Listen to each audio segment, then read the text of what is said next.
Well, my name is Tracy Jones. I am a resident of Greensboro for the past 18 years. I first came here as a student at A&T, and I left there to join the military. I signed on for 2 years and ended up staying almost 12, so I stayed 11 and a half years. I have 5 children and 5.5 grandchildren.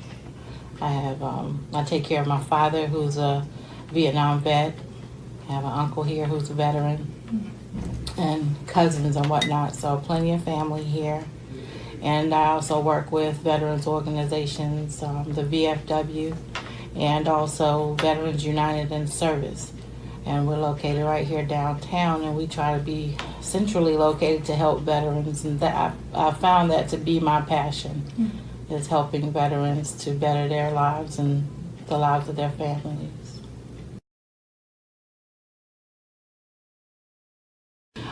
Prior to coming into the program, I was a pharmaceutical research tech, and I was making a pretty decent living and everything.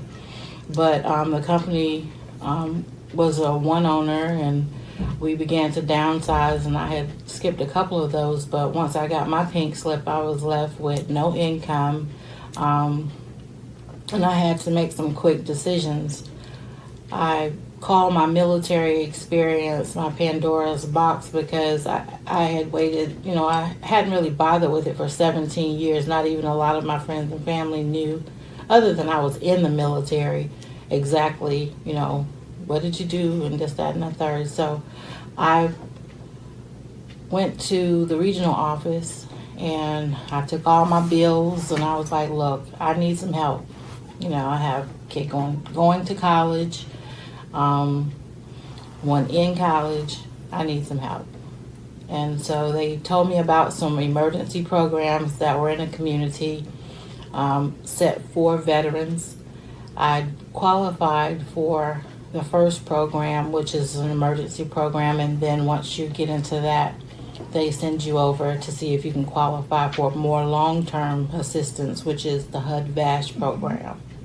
And after qualifying for that, that's when I made the decision to go to school.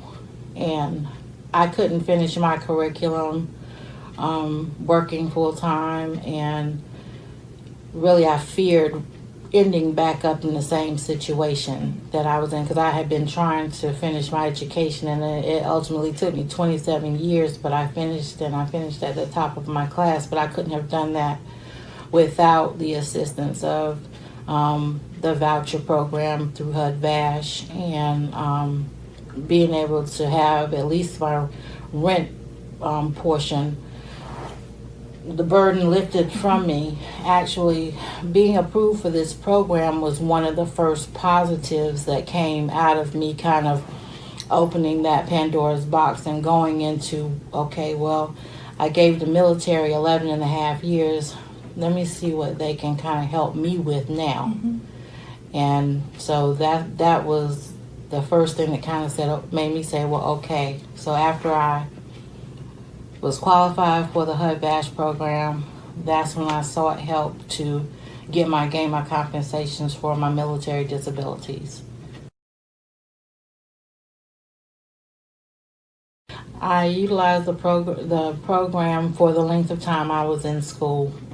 Once I graduated, I felt that I could graduate from the program. I'm still currently looking for full-time employment, but I have since then gotten a significant increase in my disability compensation, and I feel that financially I'm okay. I'm a lot better than I was, because I went from zero income to having income to be able to sustain myself until I do find full-time employment.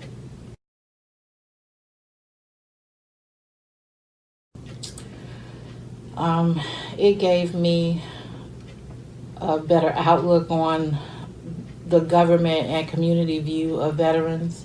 I felt just like, I guess, a lot of veterans who try it once and then kind of shy away from it if it doesn't work out. But I didn't run into many roadblocks. I want to continue working with veterans, definitely. My ultimate goal is to have a respite and rehabilitative center for veterans, continuously educating people, whether it be veterans or people who've never served in the military, but who have compassion for people who may have been in a situation and just need help. I'm currently enrolled in school, getting my master's degree, so I'm going to use that and continue my work.